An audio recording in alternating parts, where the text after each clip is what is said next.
along, I would like to bring in Meta on stage, Lillian. She's been patient listening for a while, so finally gets her opportunity to shine. She's a TEDx speaker, a very inspirational person, and it's all yours, Lillian.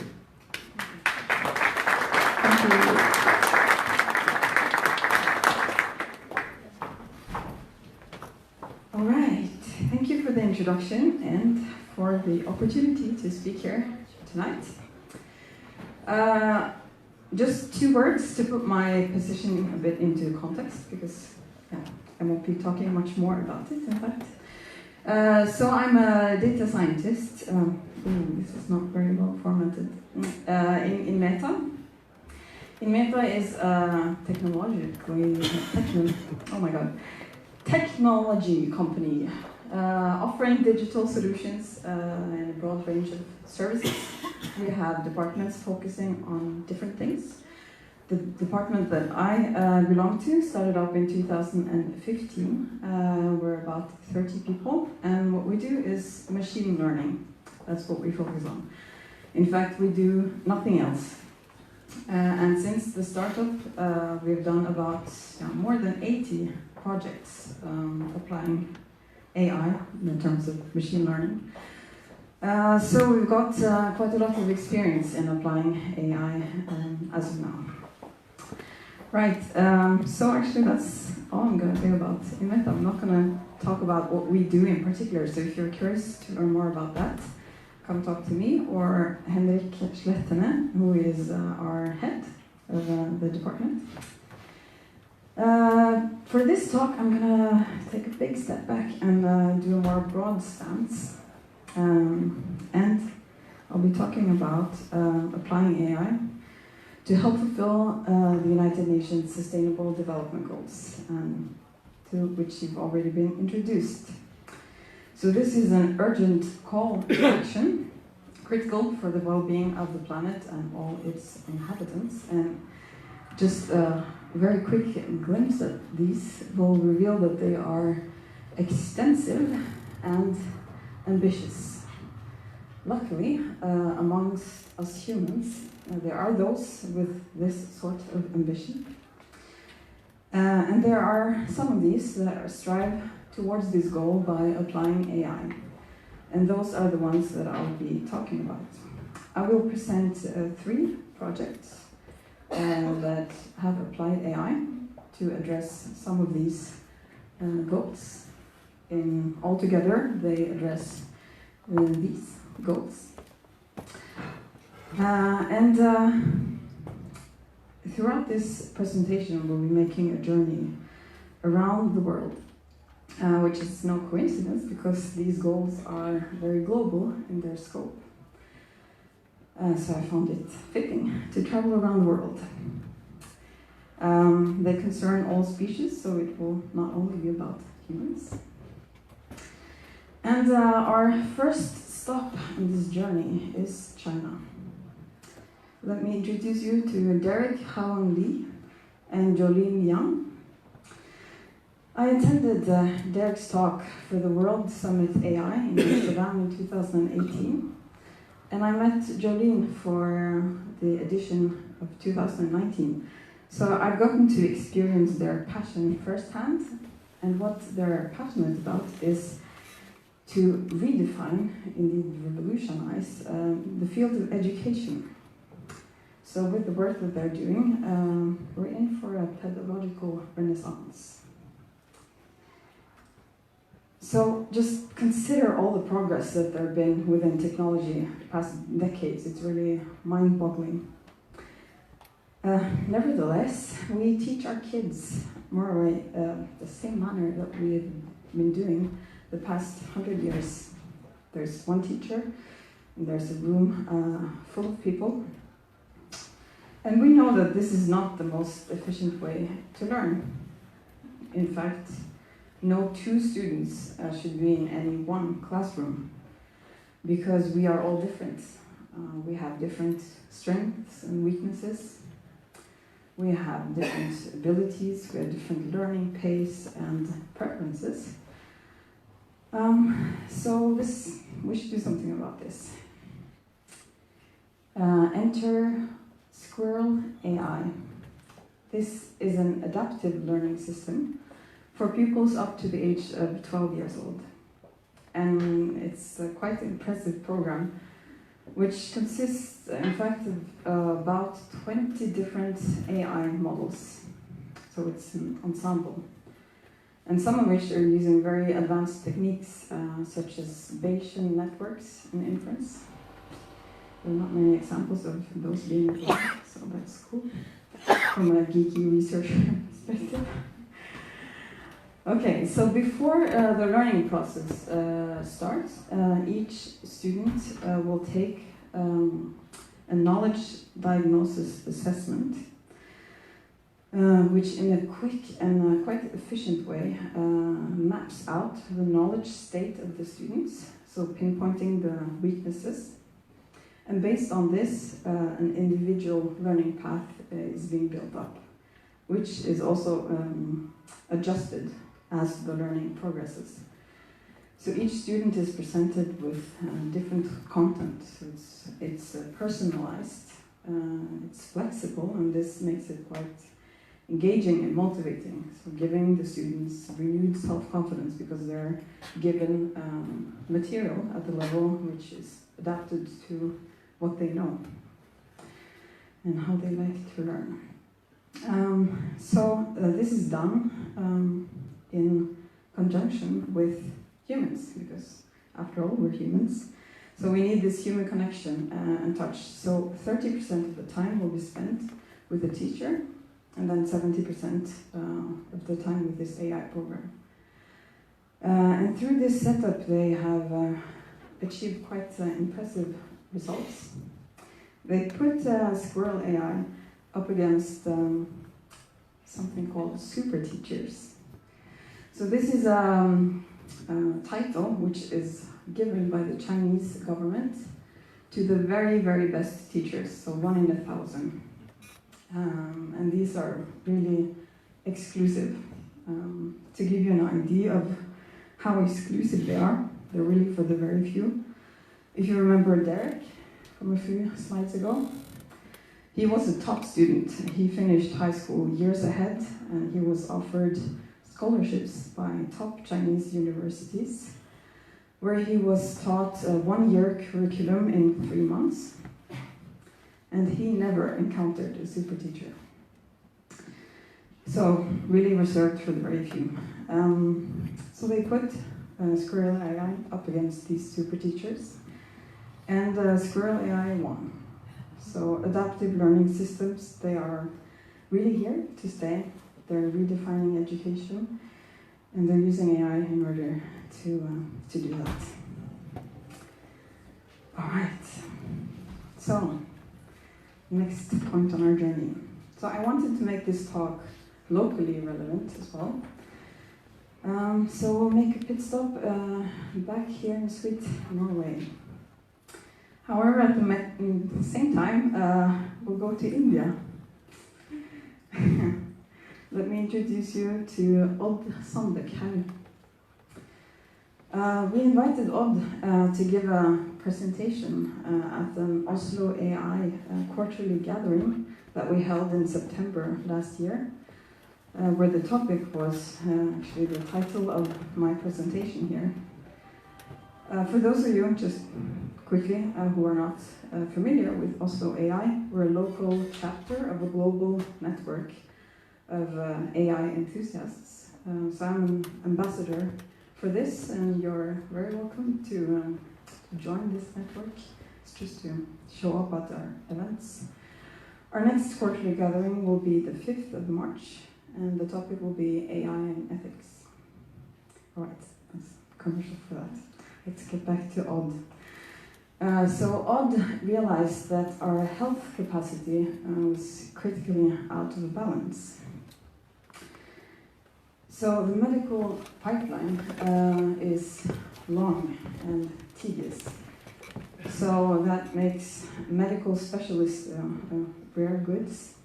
And there are too few of them in order to serve the need of the population, perhaps in particular in a country like India. So So in addition to this shortage of specialists, there also exists maldistribution, because specialists, they want to stay where the resources and money are. So they are mostly concentrated in the urban area. In the case of India, I think 75% of the specialists are in urban areas, whereas 50 to 70% of the population, they are in rural areas. So obviously, people want to live where people want to live. So this maldistribution, in addition to the shortage, is a problem. So Odd, together with an Indian friend and colleague, decided to do something about this. So they founded Infinival. So here they leverage state-of-the-art AI-powered diagnostics tools to provide better and faster healthcare.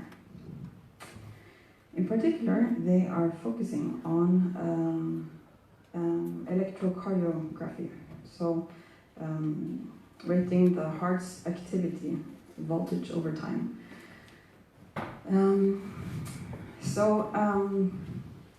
This waveform is what the doctors look at, and medical diagnosis it means to interpret data, looking for patterns and trends and outliers. So basically looking at this heart spectrogram, seeing whether there's normal activity or whether there's something fishy going on. There's a lot of this data, so the medical doctors, they need to go through hours and hours of this sort of spectrograms in order to find the very few seconds that matter in order to pose the right diagnosis. And if there's something that the doctors do not have, it's a lot of time.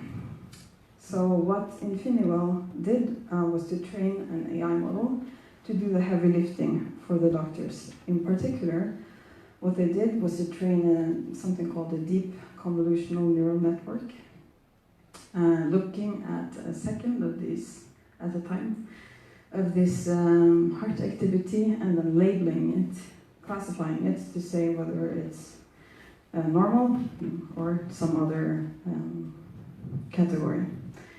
So basically learning the correlation between the biological waveform and the medical diagnosis. So in this way, you're leveraging what computers are good at, going through a lot of data in a short time. And then you give the medical doctors the opportunity to, they save a lot of time, and they can focus on the critical cases. They implemented this in the Indian market. They used clinical grade medical devices in combination with mobile technology. So they're streaming these waveforms to the cloud, where the model can label the seconds and then send them to the doctors to pose the diagnosis. So the AI is not posing the diagnosis, that's the doctor's job, obviously. All right, so we've been to China, we've been to India, we looked at education, and we looked at healthcare. So it's time to go back to the roots, back to nature. Let's go to Africa. More precisely, let's go to the Liwonde National Park in Malawi, and to a story that I simply adore. So, please meet Peter Regge. He's working at Cornell University. And Peter is passionate about elephants. In particular, he is passionate about forest elephants, the least known of the 3 species of elephants that there are. And things were really not looking good for the forest elephants. They were being killed off in illegal hunting at such a rate that in some countries it was looking like they would go extinct in about 10 years. So Peter decided to do something about this. So he founded the Elephant Listening Project. So there are other initiatives trying to count the amount of elephants, which is basically the first step. If you want to reduce the number that you lose, you need to know how many you have in the first place. But these other initiatives, they are counting a lot on seeing the elephants, so counting them from the sky in small plates, for instance. However, that's not so easy when it comes to the forest elephants, because they roam around in environments like this, so good luck spotting one. So what they did was to install 50 custom audio recorders high up in the trees, one every 5 square kilometers, covering about 1,200 square kilometers of rainforest in Central Africa. They let these recorders record for 24 hours a day, 7 days a week, for 3 months before they gathered them back. And what they were after was the low frequency rumble of the elephant, which is their most frequent vocalization. It sounds like this Jurassic Park, this that was my best try. Right, so these recordings are really amazing to listen to. It's like insects calling, frogs, you have pounding of chimpanzees, you have birds chirping. And then every once in a while, these low-frequency Jurassic Park rumbles. But again, there was a lot of this data, a lot of waveforms. It was the equivalent of 2 million songs, so going through them would take a lot of time. And it may be days, even weeks, before an elephant passes any one recorder. In addition, telling a computer exactly what to look for is very hard, because each rumble sounds a bit different from the other rumble. The elephants have personalities too, and different voices. So this is a perfect moment for AI to enter, because AI, the power of AI is to automate the ineffable, that which is hard to describe. So here also they implemented, or they're actually still in the process of training such a convolutional neural network, which looks at these waveforms, this sound like pictures. So you give one picture to the model and you ask it to classify it in terms of elephant rumble, not elephant rumble. And if you managed to train the model in order to tell you that, with that sort of information, you can know where in the park the elephants are at any given time. So for instance, you can know that the elephants do not use this huge part of the park for these 7 months of the year. And this is information that no one has known about any elephant species anywhere. And then you know that, okay, there's no point in sending an anti-poacher team there at that moment. Now, there's also hope to implement this in real time, and it can also give you the new possibilities, like training to classify different things. For instance, distress calls of the elephants. So you can recognize when the elephants think there's danger. Or gunshots. So you can send people to intercept and arrest in case something illegal has happened. And Peter Breger, he really believes that AI will save the forest elephants. Whew, that was quite a journey. We've been around the world, and we've seen that using AI to help fulfill the United Nations Sustainable Development Goals may be a great asset. So we've seen the examples in education by Squirrel AI, in healthcare by Infiniwell, and Life on Earth by the Elephant Listening Project. Now, before I leave you back in your seat, I would like to offer you one more thing to take with you. And that is the Oxford Initiative on AI for the SDGs. So this is a project that has been recently started up, and it's seeking to determine how artificial intelligence has been and can in the future be applied to support and advance the United Nations Sustainable Development Goals. So to draw important lessons from real case studies. And as part of this initiative, they're building up a curated, open and fully searchable collection of projects. So you can go in and choose your favorite sustainable development goal and find international projects applying AI within this domain. And if you're working within any AI project on addressing some of the SDGs, you can also submit it. Right. So that's it. Thank you for your keen attention.